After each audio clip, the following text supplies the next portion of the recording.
happy Thursday. John Stamper, founder of John Stamper Media, and welcome to another week of Live with John. I am doing these weekly as much as I can in an effort to share with all of you the insights that I'm gaining in the world of media and AI and video content and all of that stuff or what have you. And on this week's episode, I wanted to spend some time with you and talk a little bit about the website versus YouTube. So here's where all this started.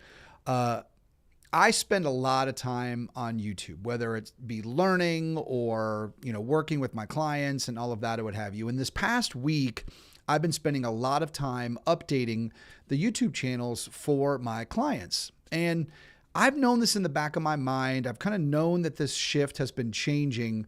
But the more I get into building out a robust YouTube channel for a business, the more it keeps coming back to me that YouTube really is, in my opinion, the new form of the business website. So I know that there is absolutely an application for you as a business to have a website for a lot of different reasons.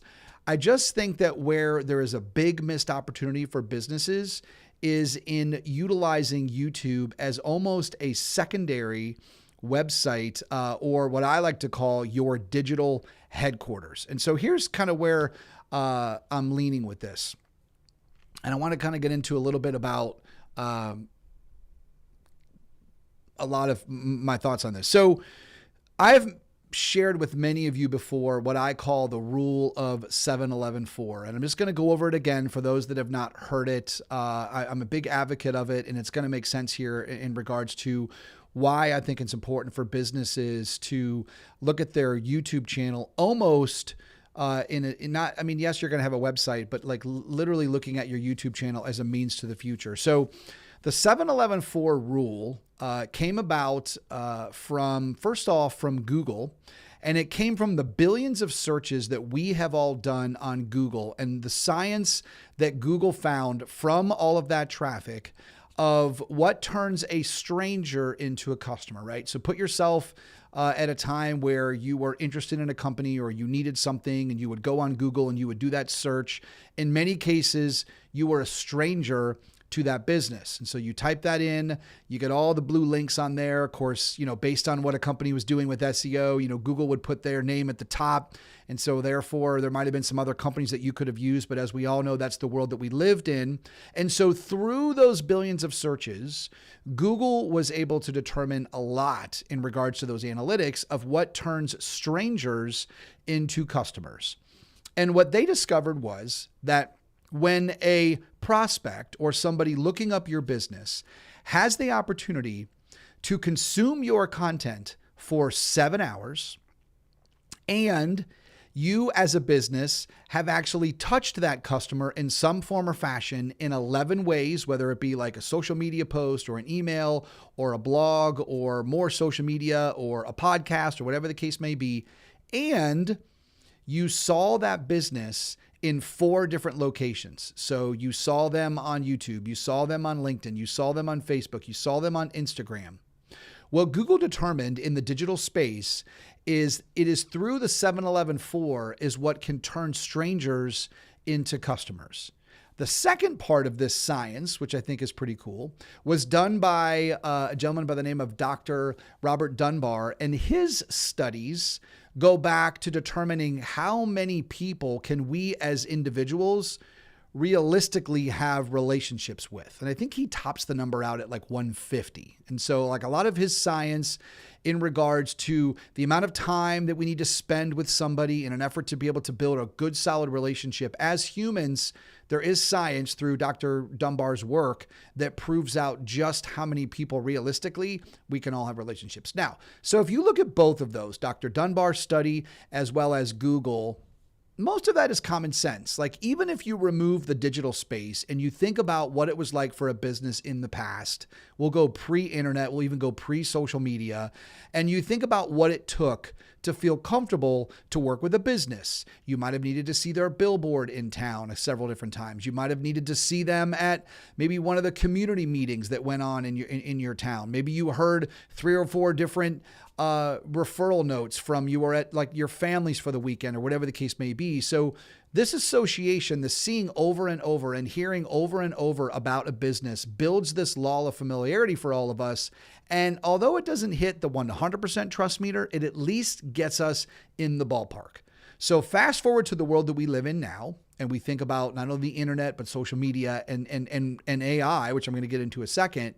And you really start to understand how important this rule of 7-11-4 is. So I'll give you another example.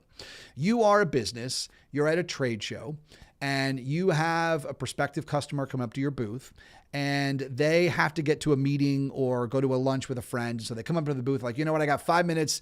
Tell me what you do, whatever the case may be. You give them your best pitch, and then they're on their way. Okay. Now, hopefully what you did was say something that was compelling, say something that got their attention. Maybe you had a lot of time, if anything, to somewhat understand what they do or what their challenges are. But if you don't, they learned about you. And then that weekend, they can go in and maybe what you shared was a little bit intriguing. Like, oh, you know what? Sorry that I didn't have time, but I'm going to research this company. And so in the traditional sense, what would we do, right? We would go to Google. You would then go to a website, and you would hope that what they shared with you at the trade show booth is exactly what was on your website. And if those messages matched, okay, now you have 2 touch points, right? Like they saw you at the booth and then they saw you on the website. But what if your website had stock photos, or it didn't have any videos and it just had text on there? What if there wasn't anything additionally that was compelling for them to want to do some more research? Okay. So in many cases, and we've all been there, we've gone through this exercise when we're looking to work with a business, and we're just not as excited about maybe who they are and how they can help us with the information that many businesses put out to their prospective audience and who they want to serve.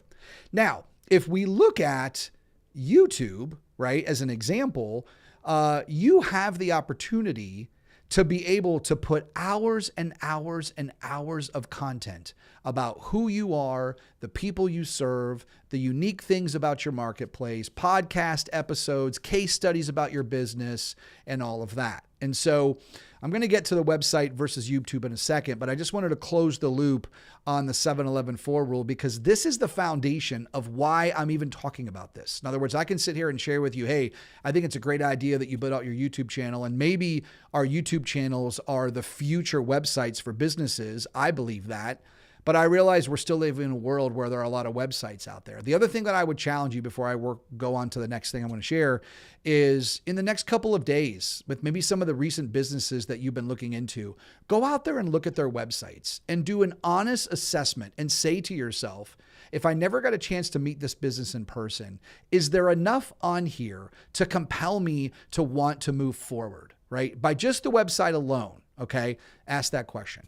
So again, rule of 7-11-4, super important. And we're going to get into the 7 hours of content as well as the different touch points here in a second. But I wanted to go ahead and start there. All right. So let's talk then website versus YouTube.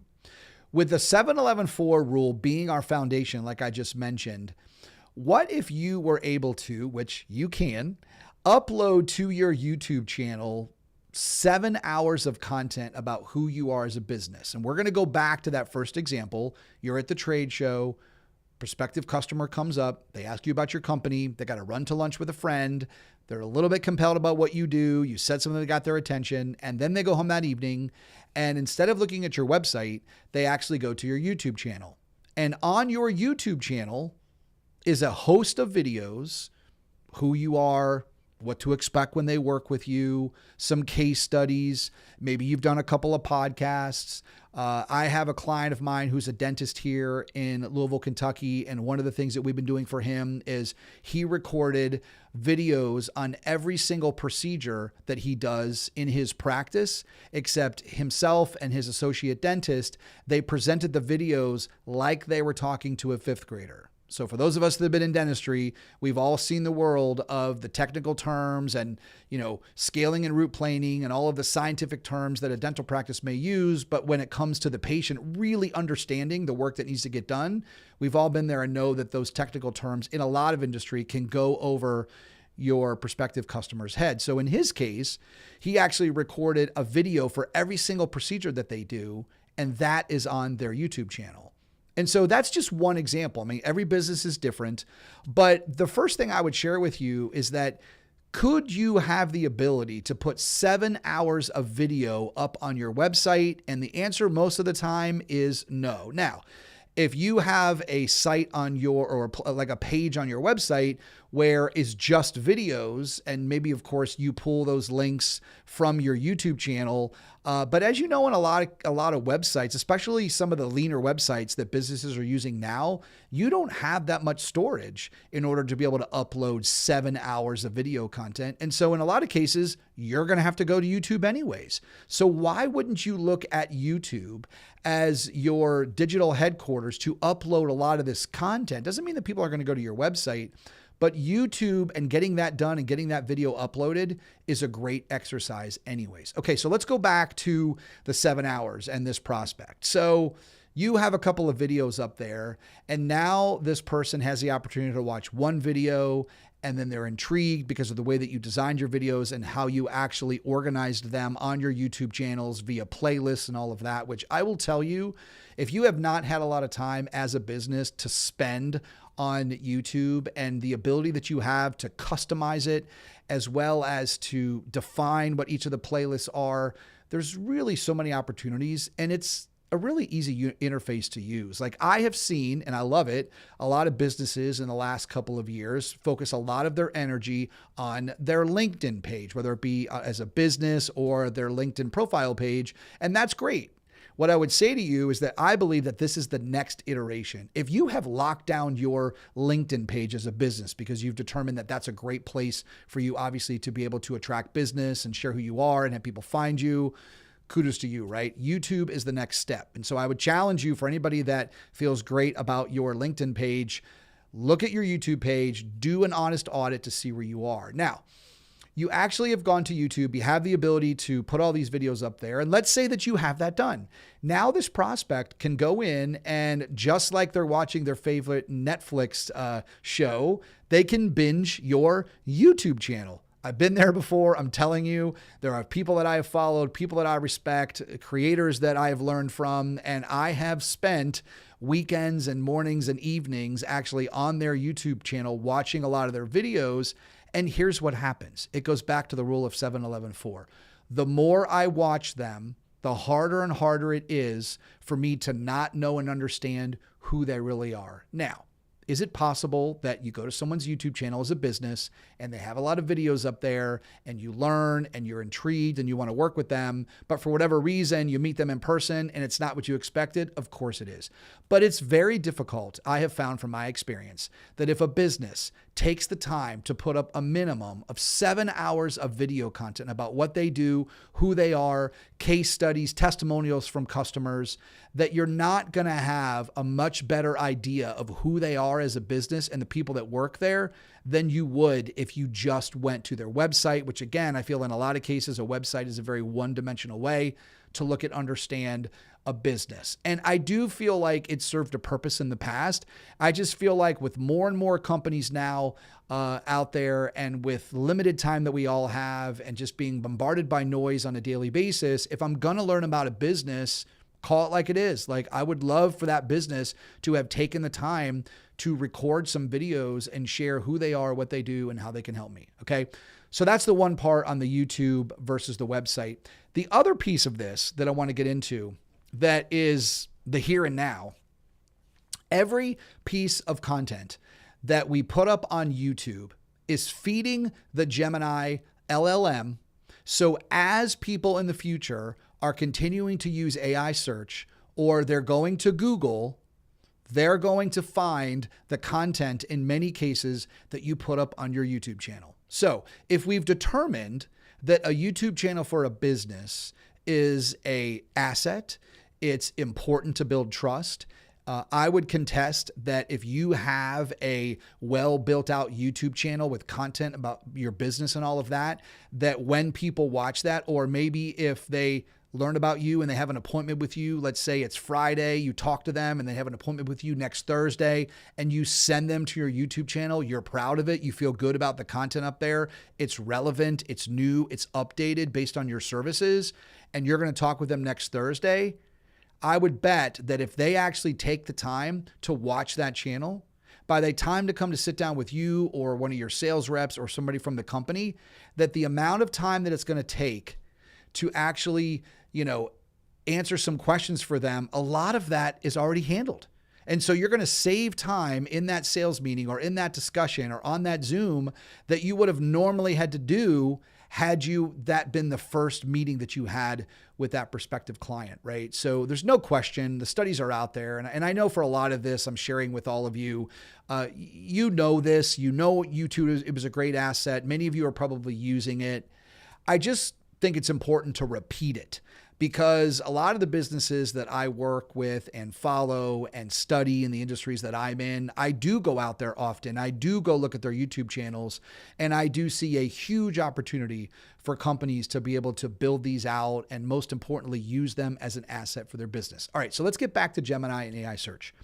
So again, if more than anything in the world, you have the opportunity to create content, load it up on your YouTube channel, which is then feeding the Gemini LLM, which is then feeding AI search. So how many of you now have noticed that when you go to Google and you type something in of what you're looking for or a problem that you need solved or whatever the case may be, is that no longer are you seeing as many of those blue lines anymore, or those companies? What you're getting is you're getting an AI response, or you're getting an AI summary. And so where do you think that's coming from, right?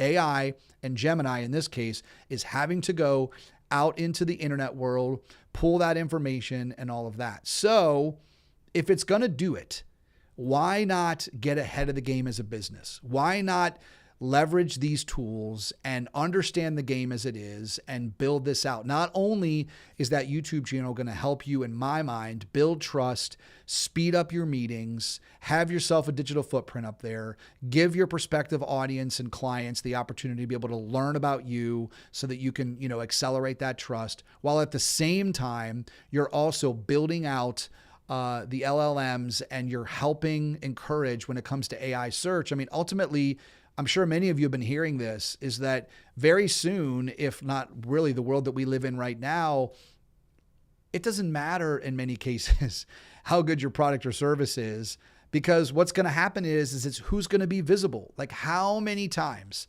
I've been there many times, have I gone and done a search, and for whatever reason, because of the game that company was good at in the past, which was keywords and ranking high on SEO, like if they played that game and then all of a sudden they were visible to me, did it always mean that company had the best product or service or tech? No, it just means that maybe they were really, really good at that game. Now, it's a bonus if they were good at the SEO game and they had a great product or service or tech.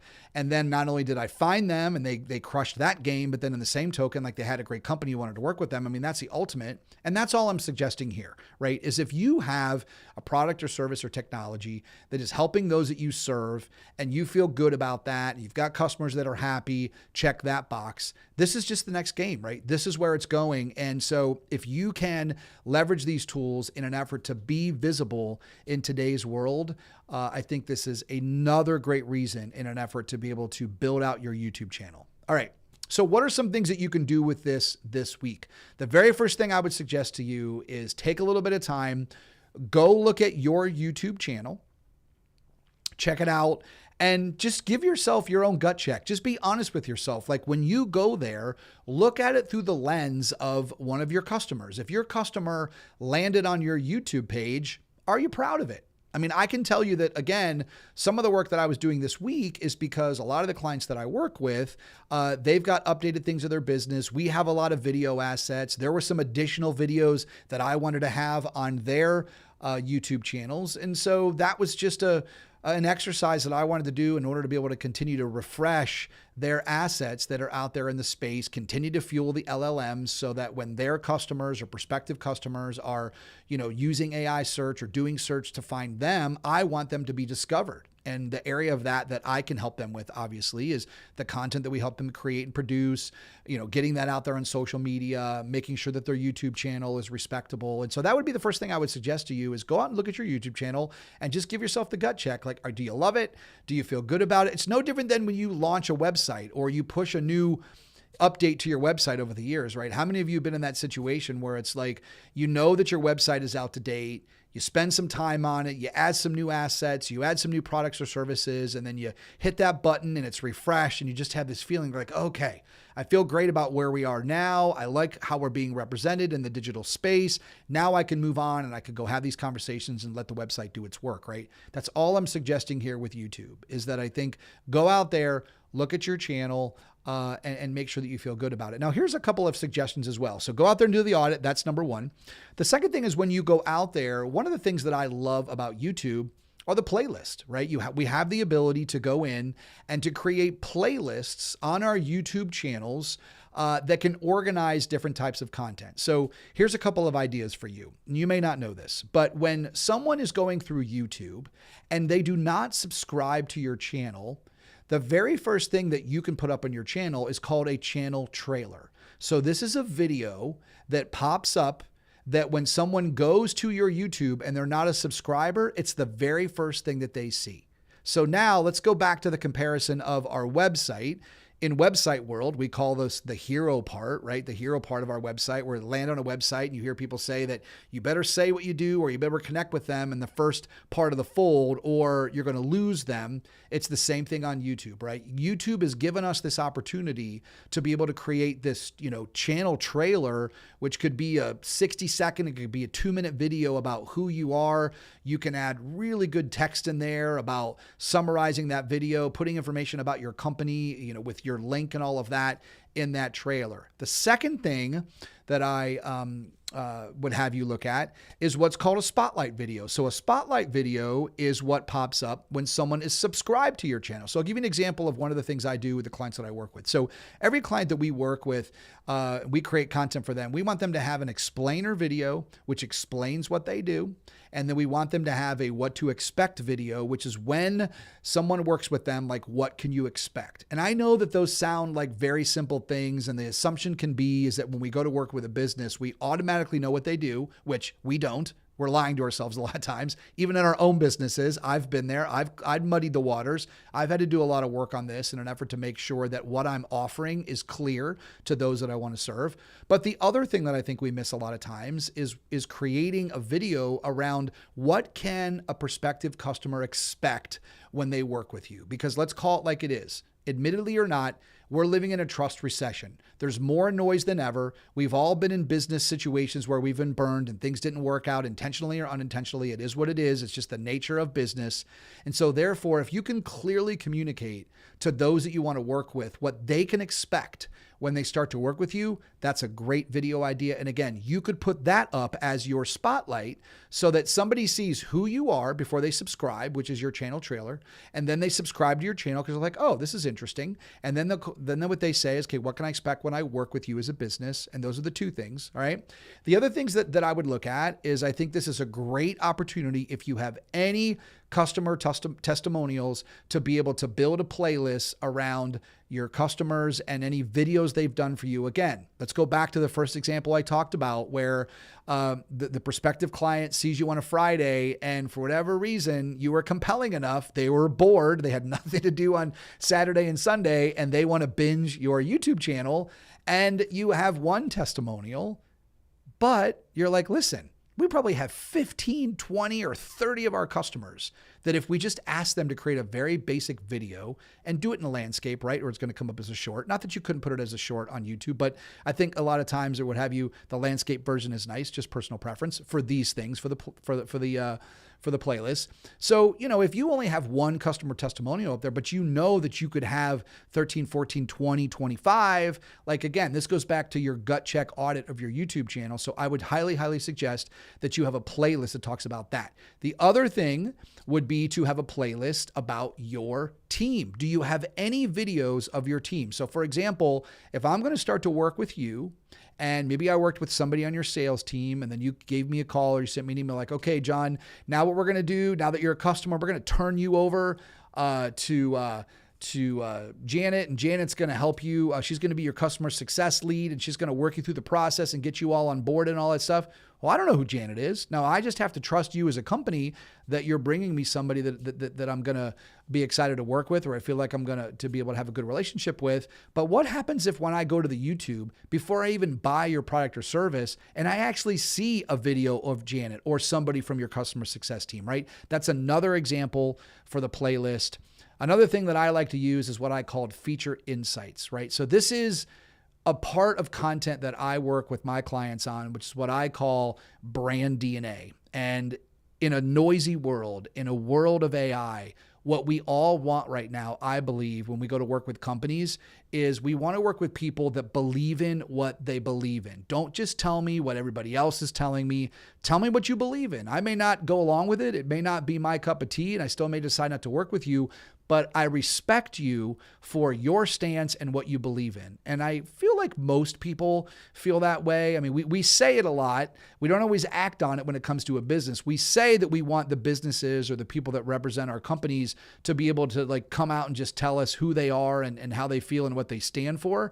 And so that's another great example of to create what I call this brand DNA content, where you have a featured insight playlist that talks about your insights on a particular topic, or what are some relevant things going on in the industry, and so on and so forth. So that's just a couple of examples of how you can leverage the playlist feature of YouTube, as well as that channel trailer, that spotlight, and then anything else on there. So my hope for you is that, first off, this has been beneficial, and I've inspired you to want to, at the very least, go out to your YouTube channel and give yourself a thumbs up or a thumbs down, or most importantly, like, we see the value of this, John. We want to make sure that we, build this out so that we feel good about how we're representing our business out in the digital space. Because what I will tell you is that this is one of those things, I talk about this all the time when I think about social media, and you'll hear people say, man, we haven't had a chance to go out there and update our profiles, and we're doing a lot of things. That's fine. I think we all understand that. We're all evolving. We're all changing. We're all adding new services. Like, it's a part of it. But it's when you build this into your normal cadence of your business, so once you spend the time and you build out your channel and you feel good about it for, let's say, 3 months, for every conversation you're going to have with people, you're feeding the LLMs, you can feel good about sending people there. And then maybe 3 months from now, you go back and you've added a new service, or you've added some new customer testimonials, or you've had the chance to be on a couple more podcasts, and you can add all of that up there. Again, like, I would challenge you that, like, unlike the days of a website where I felt like, not to say that you wouldn't go and update it, but it felt like it was this world where you would get your website, everything done on it that you wanted to do, and then it would like just sit there for months and months and months. You wouldn't go in and change it. You had old stock photos. You didn't have updated videos and all of that. So again, I would say that not only is this beneficial for you because it's going to help you build trust, but the whole other side of this is the world that we're living in right now, and that is AI search. And if you have the opportunity as a company to be able to fuel these LLMs with good quality, simple, direct messaging about who you are as a business. The last thing I will say is it's not just the videos on YouTube, right? The opportunity that you have in each individual playlist to put a description of what that playlist is about, all of that is actually going to be part of search when somebody is looking to work with your business. So I hope this was helpful. I'm excited about this. Like, I see such a great opportunity for companies to use YouTube as an asset for your business to build trust, and most importantly, in an effort to be able to be discoverable as the world continues to get noisier and noisier. So until next week, I hope you all have an awesome week, and thanks for joining me.